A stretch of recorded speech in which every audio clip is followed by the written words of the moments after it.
Hello everyone, welcome to my channel. आशा करता हूँ आप सभी स्वस्थ होंगे और अपनी तैयारी ज़ोरों शोरों से कर रहे होंगे। आज मैं आपको एक इम्पॉर्टेंट अपडेट देने आया हूँ।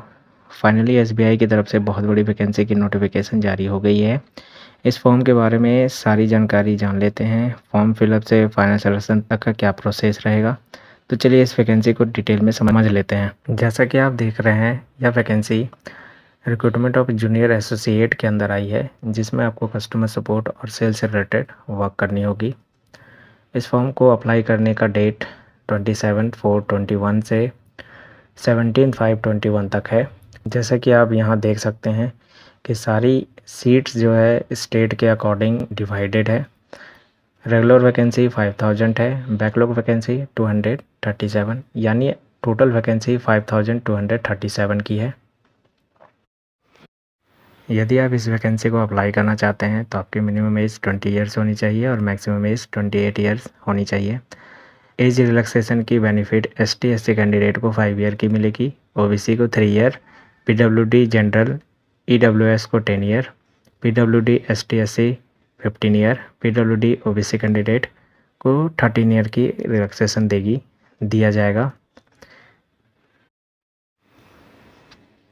तो चलिए इनकी एजुकेशनल क्वालिफ़िकेशन को समझ लेते हैं।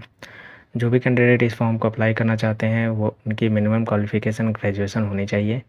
फाइनल ईयर के जो भी कैंडिडेट हैं वो भी इस फॉर्म को अप्लाई कर सकते हैं, मगर उन्हें यह ध्यान रखना होगा कि उनकी सर्टिफिकेट 16/8/21 से पहले आ जाए। अब थोड़ा फ़ी प्रोसेस भी समझ लेते हैं। यदि आप ST/SC PWD के कैंडिडेट हैं तो आपको कोई भी फ़ी नहीं लगेगी। यदि आप जनरल OBC EWS के कैंडिडेट हैं तो आपको 750 पे करना होगा, जो कि नॉन रिफंडेबल होता है। इस फॉर्म को अप्लाई करने के लिए आपको इनकी ऑफिशियल वेबसाइट पे जानी होगी, वहाँ से आप इनके फॉर्म को अप्लाई कर सकते हैं। अब आगे सिलेक्शन प्रोसेस भी थोड़ा समझ लेते हैं।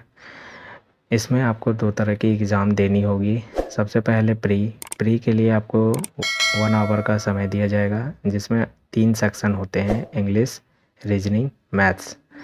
इंग्लिश के 30 क्वेश्चन होंगे, रीजनिंग के 35 क्वेश्चन होंगे और मैथ्स के भी 35 क्वेश्चन होंगे। इसमें हर एक सेक्शन के लिए अलग अलग टाइम ड्यूरेशन है। 20 मिनट, 20 मिनट, 20 मिनट के तीनों ड्यूरेशन सेट होते हैं। यदि आप प्री क्वालिफाई कर जाते हैं तो आपकी मेंस की एग्ज़ाम होगी, जिसमें आपको 2 आवर 40 मिनट की टाइम ड्यूरेशन मिलेगी। इसमें आपको general finance awareness, general English, maths, reasoning और कंप्यूटर से रिलेटेड क्वेश्चन दिए जाएंगे। जैसा कि आप देख रहे हैं कि हर एक क्वेश्चन के लिए पर्टिकुलर ड्यूरेशन दिया गया है। यदि आप पहली बार SBI या फिर किसी बैंक की फॉर्म को अप्लाई कर रहे हैं तो मैं आपको बता देता हूं कि ये पर्टिकुलर ड्यूरेशन में आपको उस पर्टिकुलर क्वेश्चन को सॉल्व करना होगा। इसमें इस तरह का एग्ज़ाम नहीं होता है कि आप कोई भी क्वेश्चन किसी भी सेक्शन में जाके आप बना रहे हैं। इसमें पर्टिकुलर ड्यूरेशन में आपको उस क्वेश्चन को अटेम्प्ट करना होगा। इस फॉर्म की सबसे अच्छी बात मुझे यह लगी कि इन्होंने हर एक चीज़ के लिए टाइम सेट कर रखा है। इन्होंने यह तक बता रखा है कि इनका कॉल लेटर कब आएगा, मेंस की एग्ज़ाम कब होगी, हर एक चीज़। SSC की तरह नहीं है कि कोई टाइम लिमिट है ही नहीं। वह एक एग्ज़ाम अगर आज ले रहे हैं तो दूसरा एग्ज़ाम इनका कब होगा कोई पता नहीं होता है। इस कारण से उनका एग्ज़ाम 2 से 3 साल तक चलता रहता है और कैंडिडेट बहुत ज़्यादा निराश भी हो जाते हैं। मेरी तरफ से हर एक कैंडिडेट को यह सलाह होगी कि आप इस फॉर्म को भी अप्लाई करें, क्योंकि SSC में उतना ज़्यादा टाइम वेस्ट करने से ज़्यादा अच्छा है कि आप इस फॉर्म को अप्लाई करके 6 महीने में अपने रिज़ल्ट को हासिल कर सकते हैं। तो चलिए फॉर्म के पे स्केल को देख लेते हैं। यदि आप इस फॉर्म को अप्लाई करते हैं और क्वालिफाई करते हैं तो आपको बेसिक पे 19,900 की मिलेगी। यदि आप मेट्रो सिटी को सेलेक्ट करते हैं, जैसे यदि आपकी पोस्टिंग मुंबई में होती है तो वहाँ पे 29,000 की पेमेंट आपको मिलेगी। आगे प्रोबेशन पीरियड को भी समझ लेते हैं। यदि आप ज्वाइन करते हैं तो आपको 6 महीने की ट्रेनिंग पीरियड में रखा जाता है। उस ट्रेनिंग पीरियड में भी आपको यह जो भी पेमेंट है वो मिलेगा। उस लास्टली हम यह समझ लेते हैं कि हम इस फॉर्म को किस तरह से भर सकते हैं। सबसे पहले कैंडिडेट को बैंक की ऑफिशियल वेबसाइट पे जानी होगी। वहाँ जाने के बाद आपको खुद को रजिस्टर्ड करना होगा। रजिस्टर्ड करने के बाद आपको किसी भी मोड से पेमेंट करना होगा। पेमेंट करने के बाद आप पूरी डिटेल में इनकी फॉर्म को फिलअप कर सकते हैं। ख़ास करके आप जो भी डॉक्यूमेंट आप अटैच कर रहे हैं वह स्कैन होने के बाद बहुत ज़्यादा क्लियर होना चाहिए। यदि आपका फॉर्म क्लियर नहीं होता है, फ़ोटोग्राफ्स क्लियर नहीं होते हैं, सिग्नेचर क्लियर नहीं होते हैं, तो फॉर्म को रिजेक्ट कर दिया जाएगा। तो ख़ास करके आपको इन सब बातों को ध्यान रखना है। यहाँ पे इनके जनरल इन्फॉर्मेशन है, आप डिटेल में इस जनरल इन्फॉर्मेशन को भी पढ़ सकते हैं ताकि आप किसी भी तरह की गलती ना करें।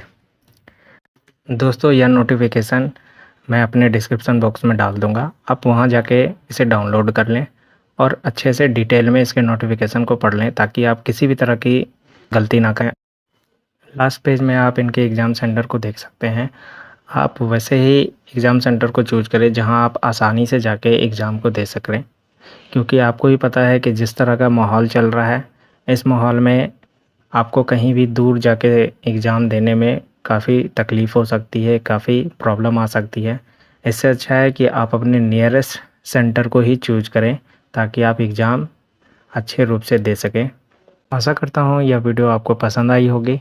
यदि वीडियो पसंद आई है तो लाइक करें और यदि आपको कोई सुझाव देना है तो कमेंट बॉक्स में मुझे कमेंट कर सकते हैं। इसी तरह के वीडियो से हमेशा अपडेट रहने के लिए मेरे चैनल को सब्सक्राइब कर लें। तब तक के लिए बाय बाय। अपना ध्यान रखें और अपनों का भी ध्यान रखें।